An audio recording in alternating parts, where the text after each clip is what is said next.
Livro do profeta Isaías, capítulo 9, versículo de número 6.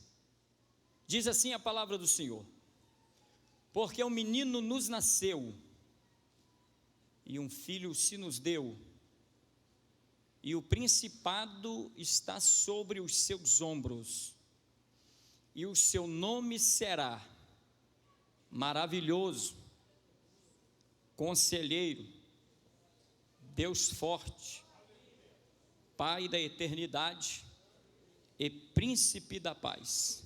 Amém? Sentai-vos. Meus irmãos, hoje é um culto especial, um culto como de costume das nossas campanhas, e nesse trimestre estamos trabalhando com o tema o Deus do impossível. Falar que Deus faz o impossível é chover no molhado. Estamos certos de que Deus, ou para Deus, nada é impossível. Não existe nada neste mundo que Deus não faça, a não ser algo que contrarie a sua vontade.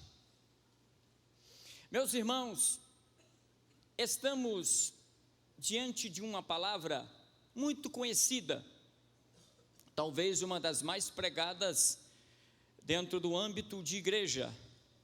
É uma profecia referente ao Messias, ou ao reinado do Messias. E quem faz esta profecia, quem profetiza isso, é o profeta Isaías, cujo nome significa Jeová é salvação, ou o Senhor salva. Todos nós sabemos que Isaías era um profeta palaciano, profetizava ou desenvolveu o seu ministério dentro do âmbito do palácio, estava ali junto do rei e profetizava ou desenvolveu o seu ministério dentro do palácio. O livro do profeta Isaías é considerado por muitos como a miniatura da Bíblia, pelo fato de ser um livro contendo 66 capítulos. Alguns entendem que ele seja uma miniatura da Bíblia completa. Isso é apenas uma teoria e é relevante, mas não um tanto. O profeta Isaías teve o privilégio de profetizar sobre o ministério, a pessoa, o caráter, o ofício. Por que não dizer, o profeta Isaías é conhecido na Bíblia como o profeta messiânico. Por quê?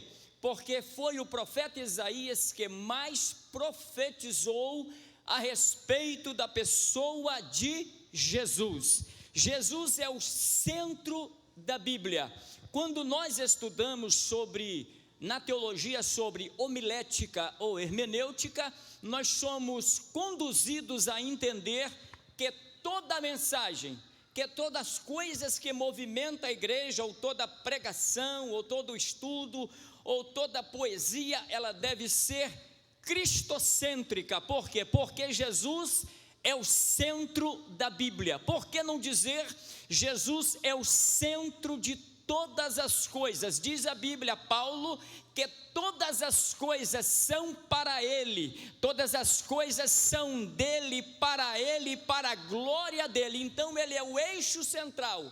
Quando você vai para Gênesis, Jesus está ali. Quando você circula no meado dos livros do Pentateuco, Jesus está presente. Você vai para os profetas, Jesus está presente. Quando você vai para os livros poéticos, Jesus é o tema central. Vai para os profetas, Jesus está ali. Para os evangelhos, Jesus está ali. Para as epístolas, Jesus está presente. No livro de Apocalipse, Jesus está presente. Ele é o centro de todas as coisas. Ele é o Senhor de todas as coisas. Ele é o Senhor do céu, o Senhor da terra e Senhor da igreja. E tem uma boa notícia: Ele está conosco aqui esta noite para ser glorificado por esta igreja. Meus irmãos, se eu buscar o contexto desta história, o profeta Isaías está profetizando a respeito do reino do Messias. Há aproximadamente 700 anos atrás, Deus levantou o profeta Isaías para profetizar sobre o nascimento, sobre o ministério, sobre o batismo, sobre a vida de Jesus no geral. Então ele é conhecido como profeta messiânico. 700 anos antes, significa dizer que Deus sabe todas as coisas. 700 anos antes, Deus já sabia o que iria acontecer. Vale lembrar que para Deus todas as coisas estão patentes. A gente vai do presente para o futuro. Deus é diferente. Deus vem do futuro para cá, porque Ele conhece todas as coisas. E eu tenho uma boa notícia para te dar. Ele conhece a sua vida, Ele conhece a sua história, Ele conhece seu sofrimento, Ele conhece tudo a respeito da sua vida. E está aqui esta noite para te dizer: eu tenho controle de todas as coisas e posso te dar vitória sobre todas elas. O profeta Isaías está falando sobre o ministério de Jesus. E aí, especificamente, ele está falando sobre o seu nascimento, sobre a sua manifestação. Aquilo que Paulo disse lá em Gálatas capítulo 4, versículo 4.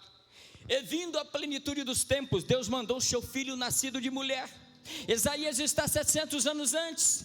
Quando Jesus nasceu, Paulo profetizou isto, Paulo vaticinou isso. Ele nasce lá na cidade de Belém da Judéia. Se você for olhar os escritos, Deus providenciou, profetizou aonde ele iria nascer, em Belém da Judéia. Ele seria traído por o seu companheiro, ele nasceria na cidade de Belém, ele seria adorado pelos magos, ele seria adorado pelos anjos. Existem registros inúmeros deles que refletem a vida e o ministério de Jesus. E aqui o profeta Isaías está falando sobre o seu reino messiânico, não apenas o seu ministério, quando ele apareceu lá no Jordão e começou lá fazendo milagre em bodas de Canaã, não apenas o seu ministério, mas ele falou a respeito do seu reino aqui na terra, o seu governo. E aí o profeta, cheio da presença de Deus, ele diz assim: porque um menino nos nasceu, e um filho se nos deu, e o principado está sobre os seus ombros. Eu quero dizer o seguinte: quando o profeta Isaías vaticina isso, quando ele profetiza isso, ele está falando sobre o reinado de Cristo. Se você for para o primeiro versículo do capítulo 9, você vai perceber que assim, olha, mas a terra foi angustiada e ela não será entenebrecida. Ele envelheceu nos dias dos tempos da terra de Zebulon e da terra de Náftali, e nos últimos dias ele a enobreceu junto ao caminho do mar, além do Jordão, a Galileia dos gentios. O que é que o profeta está dizendo aqui? No ano 722, quando a Síria invadiu o território de Israel, a terra da Galileia, aquela terra da Judeia, ela ficou toda devastada. O reino de Israel foi levado ao caos, levado à miséria. Quando o livro do profeta Isaías, no capítulo 9, fala a respeito do renascimento, do renovo do Senhor, do nascimento de Cristo, e diz assim: o principado está sobre os seus homens. Ele quis dizer que a terra que foi devastada pelo poder da Síria seria restaurada. Ou seja, ele diz assim: olha, a Galileia dos gentios. Por quê? Porque Jesus é chamado o Galileu, porque no seu ministério ele desenvolveu o seu ministério na Galileia. Então aquilo que os reis da antiguidade fizeram para o opróbrio, para a miséria, Jesus estava sendo levantado como renovo para restaurar aquela terra, aquela gente. E foi isso que Jesus fez. Quando ele nasceu, estava nascendo a estrela de Deus. E não era apenas um nascimento comum, natural. Não, ele nasceria de uma virgem, e o seu poder e o seu governo não seria apenas territorial, mas o seu governo seria na terra, seria no céu. Por isso a Bíblia diz: todo principado está sobre os seus ombros. O profeta diz assim: eu vou dar um sinal. Por que será? Um menino nos nasceu e um filho se nos deu. O profeta está falando sobre as duas naturezas de Jesus, humana e divina. Porque um menino nos nasceu, porque como homem Jesus nasceu em Belém da Judéia, mas como Deus ele não nasceu, porque ele é eterno. Aí a Bíblia usa a expressão: um menino nos nasceu e um filho se nos deu. E o profeta continua: porque um menino nos nasceu e um filho se nos deu, e o principado está sobre os seus ombros. Principado aqui dá-se a entender também de governo. Jesus nasceria em Belém. Na verdade ele foi rejeitado por nascer numa cidade simples, numa aldeia, a cidade de Belém da Judéia. Para muitos, para o Sinédrio, era um homem qualquer. Quando ele foi para diante de Herodes, disseram: olha, Herodes, tem um rei, ele se chama Jesus. E Pilatos estava brigado com Herodes, e Herodes sentiu o desejo de conhecer Jesus.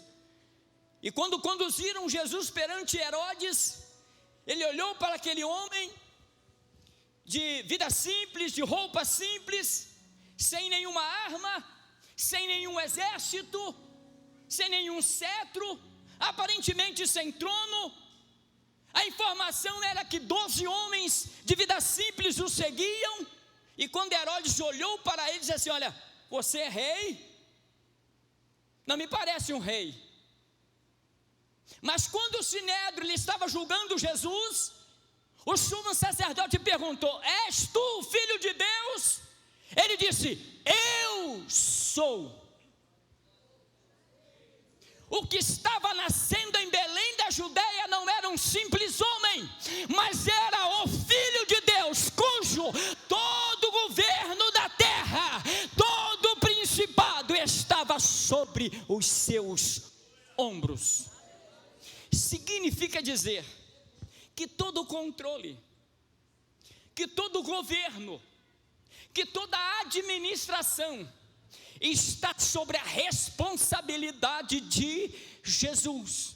Ninguém faz nada, ninguém promove nada, ninguém age nada se ele não permitir, porque o governo está com ele. Ele diz assim: todo poder me foi dado no céu e na terra. Todo principado. Você sabe que no reino angelical, do mundo dos anjos caídos, tem um demônio que se chama Beelzebu, que é príncipe dos demônios.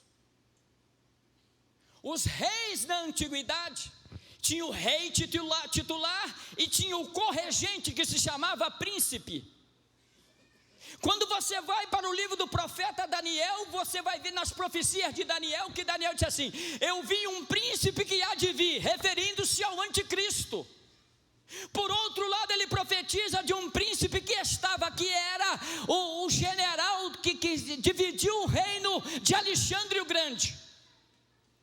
Mas seja o príncipe do Egito, seja o príncipe da Síria, da Babilônia, da Grécia, de Roma, seja Beelzebu, todos eles estão sobre os ombros de Jesus. É ele quem comanda, é ele quem dá a ordem, é ele quem determina. Por quê? Porque ele é príncipe dos reis da terra.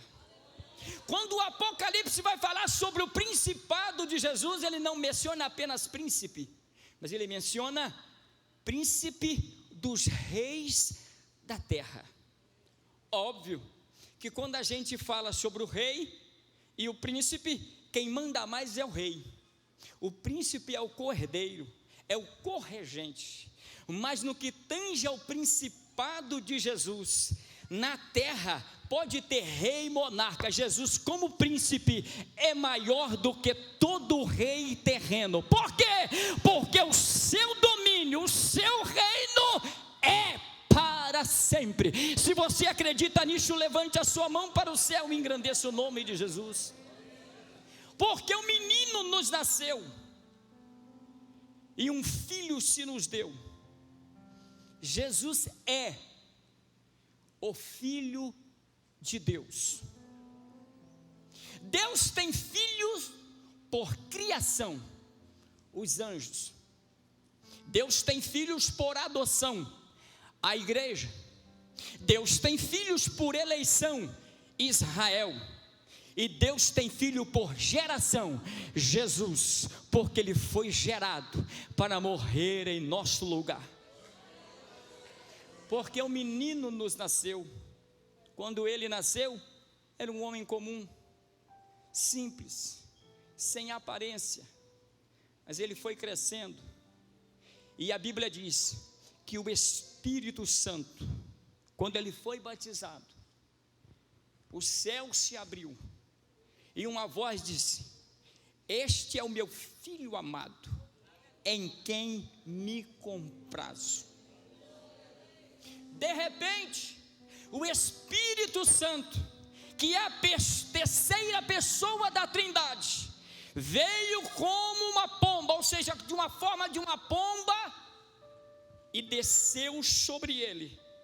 Quando ele saiu das águas, ele disse: o Espírito do Senhor está sobre mim, para libertar os cativos, promover libertação.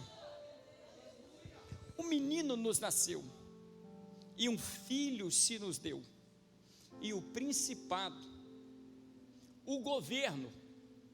Eu me lembro, Daniel estava na corte da Babilônia.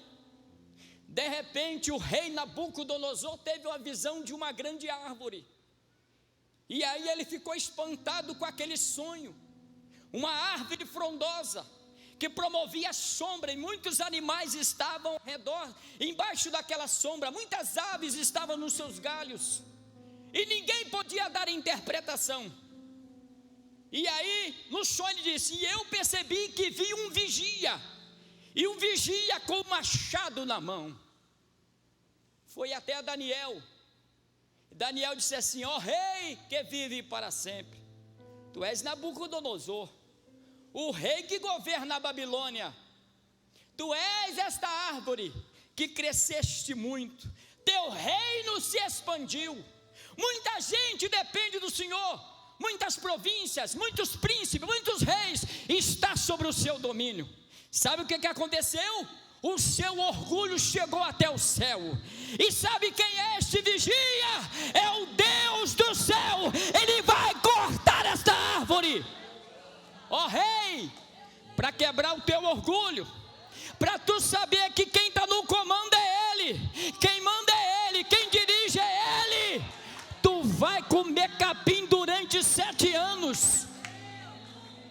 Na mesma hora, sabe o que aconteceu? Começou a nascer pelo no rei Nabucodonosor, as unhas começaram a crescer.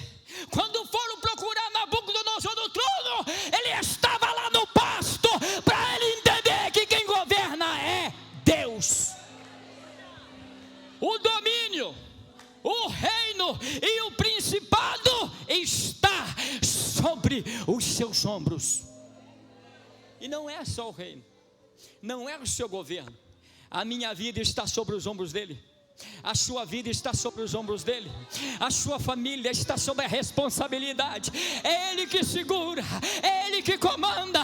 A sua casa não caiu, não é porque você ora, é porque está sobre os ombros dele.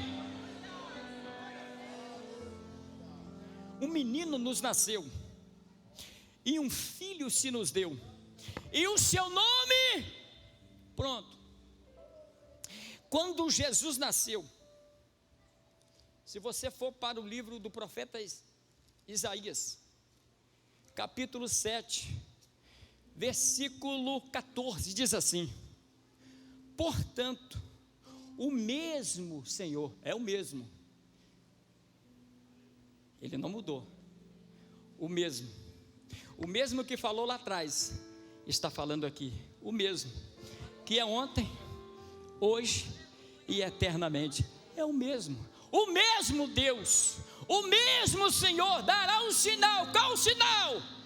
Eis que uma virgem conceberá e darás luz a um filho, e o seu nome será Emanuel.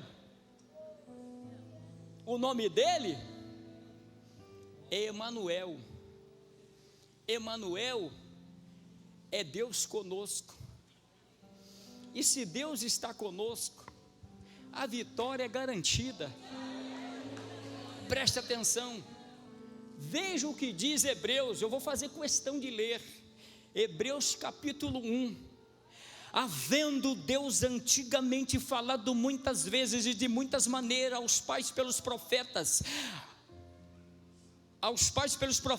a nós falou-nos nesses últimos dias pelo seu Filho, a quem constituiu o herdeiro de tudo, por quem também fez o mundo, o qual sendo o resplendor da sua glória, a expressa imagem da sua pessoa, e sustentando todas as coisas, Ele sustenta o sol, Ele sustenta a lua, Ele sustenta as estrelas, Ele sustenta a igreja, Ele sustenta a sua família, Ele sustenta a minha vida, Ele sustenta a sua vida, Ele é o sustentador de todas as coisas, sustentando todas as coisas pela palavra do seu poder, havendo feito por si a purificação dos nossos, do meu, do seu, do nosso. Os nossos pecados eram grandes, mas Ele se transformou no Filho de Deus para purificar os nossos pecados. Assentou-se à destra de Deus. Um menino nos nasceu, e um filho se nos deu, feito tanto mais excelente do que os anjos, quanto herdou mais excelente nome que eles. Emanuel, Deus conosco. No tempo dos patriarcas, Deus falava no monte, Deus falava no tabernáculo, Deus falava no templo, Deus falava em forma de figura, símbolos. O tabernáculo é uma figura do próprio Deus, do próprio Jesus. Lembra o tabernáculo? Era feito de uma pele de texuco, cor cinzenta, não tinha aparência nenhuma. Mas a beleza do tabernáculo não estava no exterior, estava no interior. Quem olhava de longe não havia beleza. Você que olha a igreja, parece que não tem beleza nenhuma. Entra dentro, fica com a gente, que você vai sentir o que você nunca sentiu. Você vai experimentar o que você nunca experimentou, porque a beleza do tabernáculo é por dentro. Então Deus falava no monte, Deus falava no tabernáculo, Deus falava no templo. Só que depois Deus não falou mais no monte, Deus não tinha mais tabernáculo e também não tinha templo. Qual foi a forma como Deus falou? Deus então se manifestou em pessoa. O verbo se fez carne e habitou entre nós, e vimos a glória do Pai nele. Ele é o Filho de Deus. Se você acredita que Ele é o Filho de Deus, levante a sua mão para o céu e adore. Mas deu a Ele o nome, Emanuel, Deus conosco. Quando Ele foi nascer em Belém da Judeia, o anjo foi transmitir a mensagem. Disse: olha, esse menino vai nascer. Sabe qual é o nome dele? Jesus. O nome Jesus significa salvação, Salvador. Se tem uma coisa impossível que Deus fez por todos nós, foi nos dar a salvação. não tem dinheiro neste mundo que compre a salvação. Pedro disse assim: porque não fostes resgatado da vossa vã maneira de viver, com coisas corruptíveis como prata ou ouro, mas diz assim: mas fostes comprado pelo precioso sangue de Jesus. O nome Jesus é salvação. Mas ele não chama apenas Jesus, ele chama Jesus Cristo. O menino nos nasceu, parte de Maria, Jesus, humanamente falando. E um filho se nos deu, Jesus Cristo, porque Cristo não é um sobrenome, é um título. A palavra Cristo, ou o título Cristo, é a mesma expressão de Messias, Yeshua, o Messias de Israel, o Redentor de Israel. Então o título Cristo significa ungido. Ungido significa missão completa.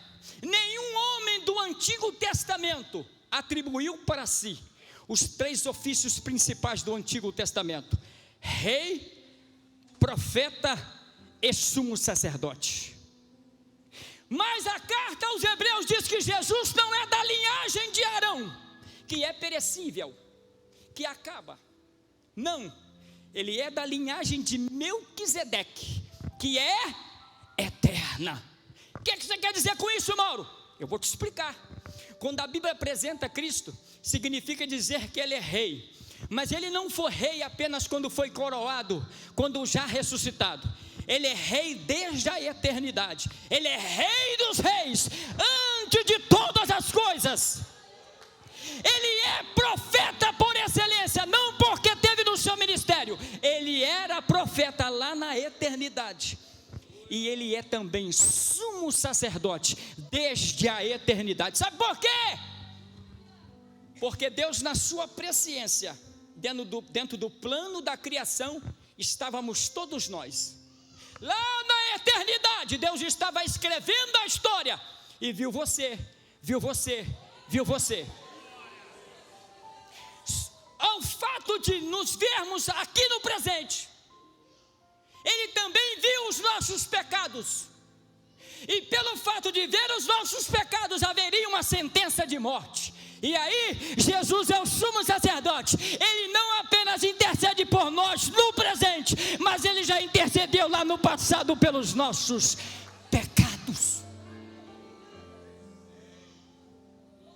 E é capaz. O sumo sacerdote não era santo, tinha que fazer sacrifício, morria. Quando o escritor aos Hebreus fala sobre a pessoa de Jesus, diz assim: ele é mais excelente, ele não precisou de fazer nenhum sacrifício, porque ele era tanto o cordeiro como o sumo sacerdote. Ele era tanto aquele que fazia oferta como aquela oferta que receberia da parte de Deus. Mas vamos para o texto. O menino nos nasceu e um filho se nos deu. Aí disse assim: e o seu nome será, Deus, esse termo será é como se Deus dissesse assim: olha, eu estou levantando um homem, eu estou levantando o meu ungido, eu estou levantando o meu eleito. Se você for para o livro do profeta Isaías, vai dizer, Deus usando o profeta Isaías: eis que eu levantei o meu eleito, eu o escolhi, eu o elegi. E aí tem um nome. O nome, quando a gente tem um filho, a gente pensa em colocar um nome bonito para, às vezes dependendo da cultura, do momento, não é? Para o judeu o nome era muito significativo. Exemplo: Moisés recebeu este nome porque ele foi tirado das águas, e o nome Moisés significa aquele que é tirado das águas. Daniel teve muitos problemas na Babilônia, ele se chamava Daniel, mas sabe o que significa o nome Daniel? Deus é meu juiz. Então o nome judeu estava muito relacionado com o caráter da pessoa, ou a obra que com aquela pessoa ia desenvolver, ou o seu ministério.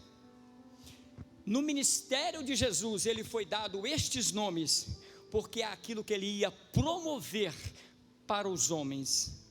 E aí o profeta diz assim: e o seu nome será maravilhoso. Vamos dizer comigo, 1, 2, 3, 1, 2, 3, o seu nome será... Está fraco, vamos dizer de novo, o seu nome será maravilhoso. Historicamente havia naquela época cerca de 8 a 12 pessoas chamadas Jesus, porque Jesus era um nome comum. Josué, por exemplo, no Antigo Testamento é a síntese do nome de Jesus no Novo. Yeshua, Josué, Jesus. Mas não há nenhum registro de que alguém curasse no nome daqueles homens. Agora, por que isso é natural? Porque o nome de Jesus é um nome humano. Claro que a nossa cultura não exige isso, chamar alguém de Jesus.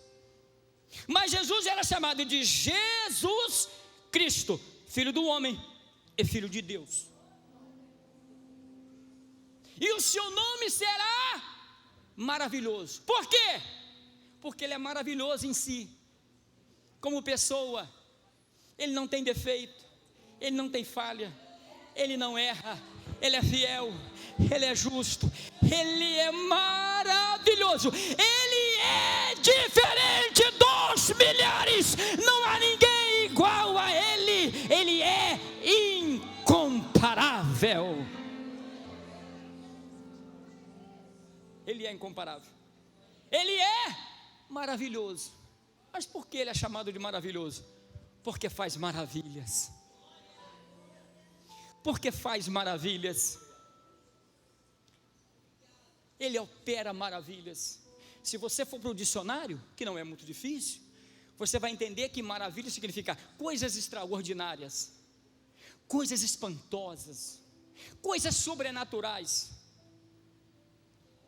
Quando Manoá, quando a mãe de Sansão foi lá, estava lá, daqui a pouco chegou um anjo e disse assim: salve. Aí entregou uma mensagem para ela, que ela teria um filho. A mulher ficou cheia de alegria com aquilo, correu em casa e disse assim: olha, meu marido Manoá, eu vi um anjo, ele falou comigo. Aí o homem duvidou, vamos lá então, marcou a hora. Quando eles chegaram lá, o anjo chegou. Aí conversaram com o anjo. Aí quando o anjo ia embora, aí o Manoá falou assim: não, pera um bocadinho antes que o senhor vá embora, me fala pelo menos o seu nome, eu quero saber só o seu nome. Assim, mas por que tu perguntas o meu nome, sendo que é maravilhoso? Era Jesus que estava lá. Ele opera maravilha, coisas extraordinárias. Teve um dia que Jesus chegou no templo, pastor Fábio, tinha um homem lá que estava 38 aleijado.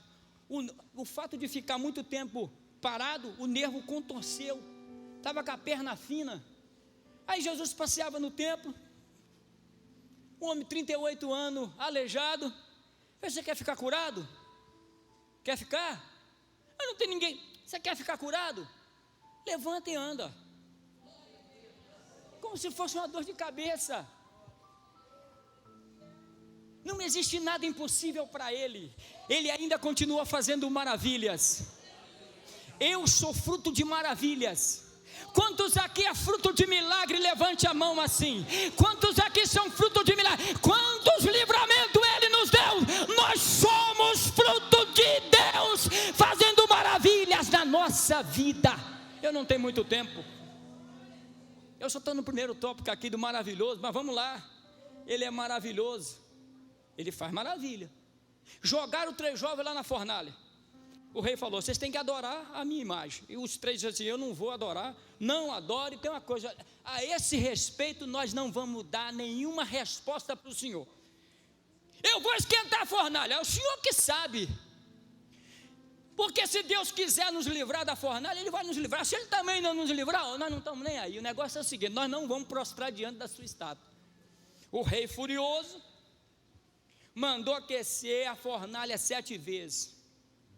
Aí jogaram atado. Eu não sei se estava assim, se estava para trás, amarrado. Eu sei que estava atado.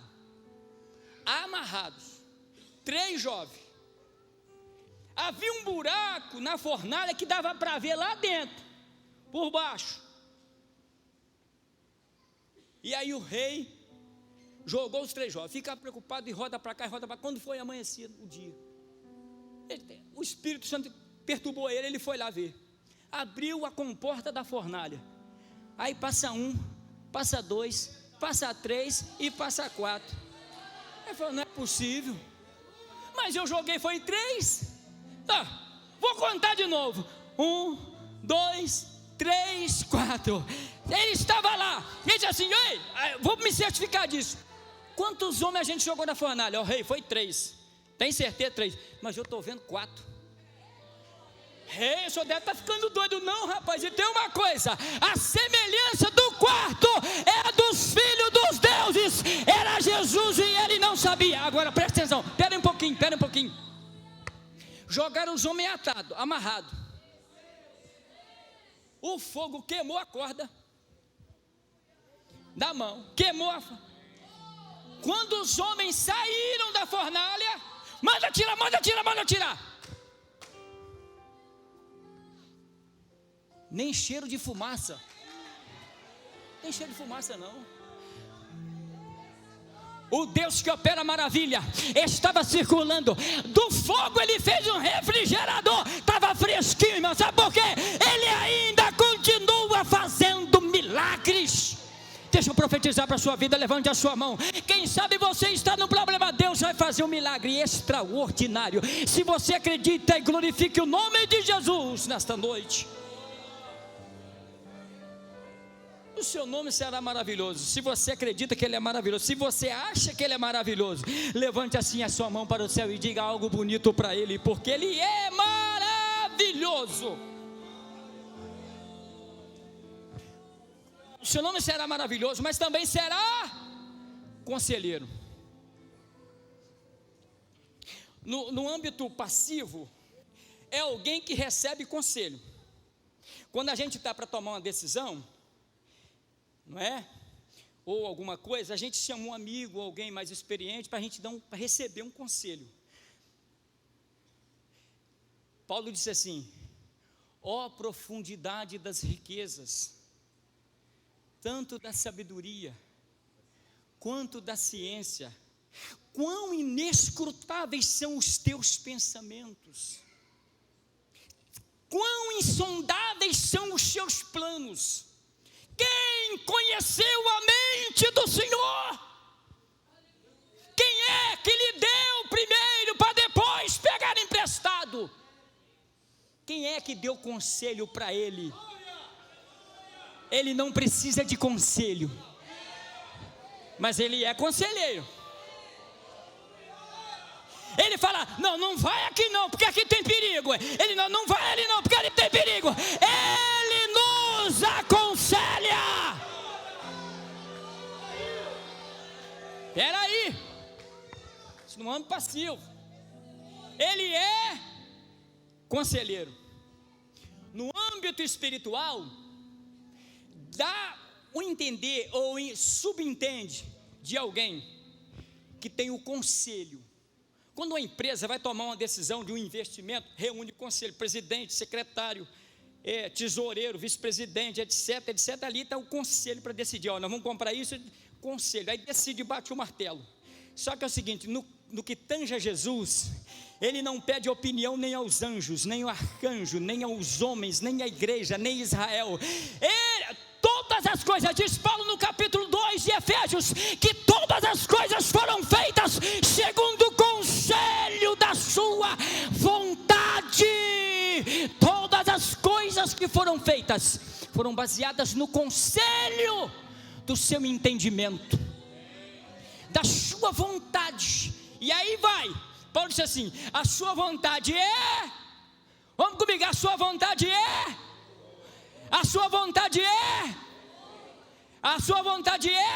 agradável, a sua vontade é boa, a sua vontade é agradável e a sua vontade é perfeita. Tudo que Jesus faz é perfeito, tudo que Ele faz, não se preocupa não, Ele está fazendo certinho, não se preocupe, não arranca os cabelos da cabeça, Ele está trabalhando por você.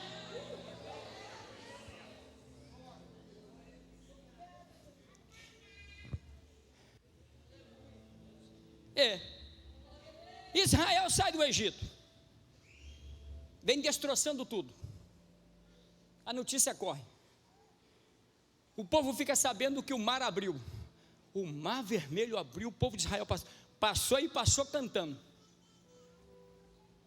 Quando chega nas regiões de Moabe, Moisés encontra com o rei de Seom, aí manda um mensageiro e diz: olha, rei, deixa a gente passar, o povo de Israel está vindo do Egito, nós estamos indo para Canaã, a gente não vai mexer em nada, a gente não quer guerra com ninguém, a gente é um povo de paz, deixa a gente passar, porque era a estrada principal. Aí o rei de Seom, apavorado, levantou uma guerra contra Israel. A Bíblia diz que Moisés liberou um exército e venceu o exército de Seom. Aí continuou caminhando. Quando chegou no território, quem estava de visão, assim, de butuca de olho? Balaque, rei dos Moabitas. Esse povo está vindo. Balaque está vindo como a areia do mar. E tem uma coisa: destruíram o Egito, abriu o mar vermelho. Esse povo é uma praga, não deixa esse povo chegar aqui não. Tinha um curandeiro, um feiticeiro, um adivinho, porque Balaão não era profeta de Deus, era um adivinho, era um bruxo, estava lá nos territórios dali de Moabe. O rei mandou um recado para ele: Balaão, vem cá, porque eu preciso falar com o senhor, eu quero que você amaldiçoe o povo. Aí levou dinheiro. Aí Balaão disse assim: olha, eu não vou não, deixa eu consultar o senhor, se o senhor me deixar aí, eu irei. Aí Deus falou que ele não vai não. Aí os príncipes chegaram para Balaque: Balaque, Balaão não quis vir não. Tá bom, vou dobrar a oferta, vou dar o dobro, e vou mandar os príncipes mais importantes da minha região. Foram lá e falaram com Balaque, com Balaão: Balaão, ó, nós estamos aqui, ó, o rei dobrou a oferta, e agora o rei quer que você vá até ele, porque precisa resolver um problema. Aí, espera um bocadinho que eu vou consultar o senhor. Senhor, eu posso ir? Balaão, pode ir, mas só vai dizer aquilo que eu mandar, porque o controle é meu e de mais ninguém. Você não é meu profeta, mas eu mando no profeta bom, no profeta ruim, eu mando nos demônios, eu mando no diabo, eu mando em tudo, porque o governo está sobre os seus ombros. Aí Balaão foi, no time da jumenta, vocês conhecem a história, que aquela jumenta, quase que, se não fosse a jumenta, o anjo matava Balaão. Chegou lá, para encurtar a história, Balaque diz assim: olha, eu quero que você, aí levou ele, eu quero que você amaldiçoe o povo, porque esse povo é uma praga, e esse povo não vai passar aqui, eu quero que amaldiçoe esse povo, eu não tenho como guerrear contra esse povo, mas amaldiçoa e vai dar certo. Aí Balaão disse assim: tá bom, me traga 7 carneiros, 7 bois, 7 altares, vamos fazer. Fizeram o sacrifício, mas antes disso, sabe o que Balaque fez? Vem cá que eu vou te mostrar apenas a 4ª parte da nação. Quando Balaão chegou-se do monte, ele viu apenas uma parte da nação. Aí ele falou: é fácil, vou lá, e fez os apetrechos dele. Quando ele foi amaldiçoar, abençoou. Aí Balaque disse: mas o que é isso, rapaz? Eu te paguei para você amaldiçoar, você está abençoando. Mas eu não te disse que eu sou o profeta, mas a palavra é dele, eu não mando.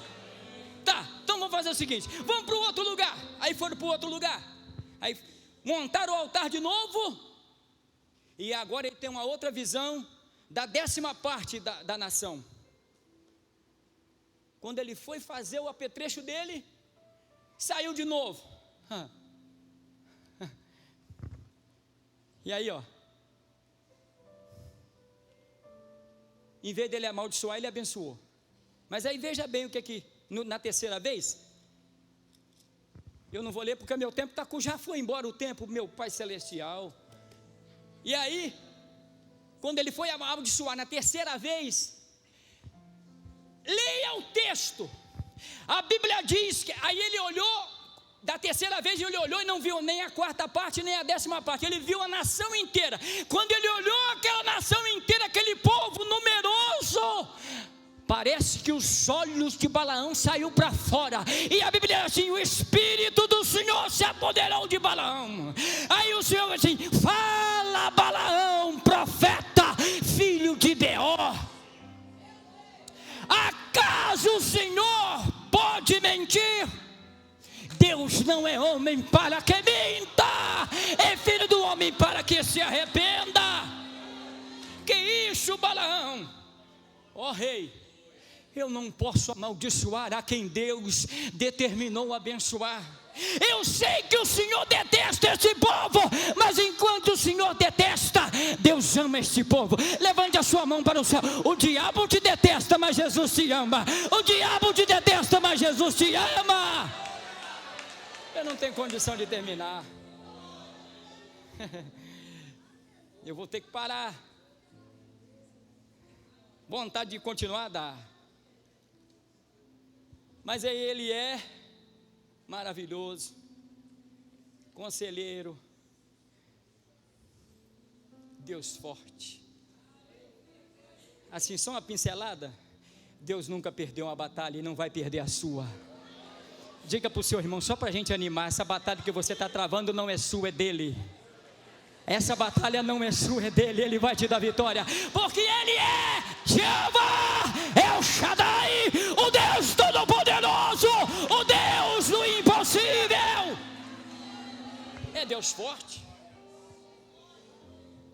Lembra da parábola de Jesus, do valente?